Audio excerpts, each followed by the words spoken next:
La lumière représente la vie. Lorsque nous dormons, la nuit, nous sommes dans les ténèbres un moment. Et quand le jour se lève, nous sommes dans la joie parce que c'est une nouvelle vie qui commence. Et cette vie-là, pour nous, c'est l'éternel. Cette vie-là, c'est Jésus-Christ. Parce que c'est lui qui a la capacité, lui seul, qui a la capacité de nous maintenir en vie. Il y a quelques mois en arrière ou quelques semaines, on disait que la chloroquine était le remède efficace pour lutter contre cette pandémie. Maintenant, ces mêmes scientifiques sont en train de dire que la chloroquine n'est plus le remède efficace parce que la chloroquine amène des toxicités dans le corps humain.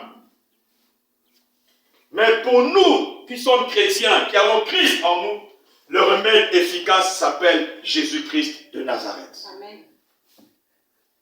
Voilà pourquoi David peut dire, de qui aurais-je peur? Même si la maladie arrive, tu ne dois pas avoir peur. Laissez-moi vous dire que l'une des armes que le diable utilise pour anéantir le monde, c'est la peur. La peur ouvre plusieurs portes dans nos vies. Lorsque nous avons peur, nous perdons même notre lucidité. Nous ne sommes plus capables de réfléchir parce que nous avons peur. Et c'est là que le diable arrive. Et il fait ce qu'il veut faire dans nos vies. Mais la Bible nous dit ce matin, ou encore nous rappelle ce matin, que l'Éternel protège nos vies. Il est celui qui nous protège. Lorsque nous partons dormir, il est celui qui veille sur notre sommeil. La Bible dit qu'il ne sommeille ni ne dort. Pendant que toi tu dors, lui il est là, il veille sur ton sommeil. Alléluia. Amen. Il est ce Dieu-là qui te demande de ne pas avoir peur. Il dit dans sa parole que le diable viendra comme un vent. Il dit, mais l'Esprit du Seigneur le mettra en déroute.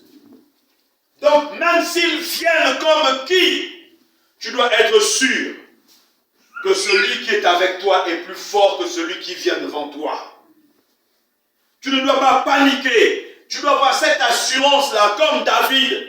Tu dois être sûr que le Dieu auquel j'ai cru, que Jésus-Christ qui est mort pour moi à la croix de Golgotha, est là pour me sécuriser, est là pour m'arracher de tout danger, est là pour veiller sur ma vie. Car lorsque moi je suis fatigué, c'est alors que lui il est fort pour me relever et m'amener dans le droit chemin. Alléluia. Il dit, de qui aurais-je crainte? Il est ma lumière. Le même David peut dire dans un autre psaume, il dit, lorsque je marche dans la vallée de l'ombre de la mort, je ne crains aucun mal, car il est avec moi. Donc même pendant que le monde est en train de paniquer, le monde est en train de chercher où aller, toi tu dois marcher avec l'assurance, car tu sais qu'il est avec toi. Amen. Il dit, sa roulette et son bâton me rassurent. Il est tous les jours avec toi. Car il a dit dans sa parole, je suis avec vous jusqu'à la fin. Il dit, je ne vous laisserai pas orphelin. Il n'est pas parti comme quelqu'un qui dit, bon, je suis fatigué de vous, débrouillez-vous. Non. Malgré le fait qu'il soit parti, il dit, je ne vous laisse pas orphelin. Il a envoyé quelqu'un qui est là, qui marche, qui vit avec nous tous les jours, Amen. Qui nous rassure, qui nous console. Amen. Il s'appelle le Saint-Esprit, le Consolateur. Nous ne sommes pas seuls. Nous ne devons pas avoir peur.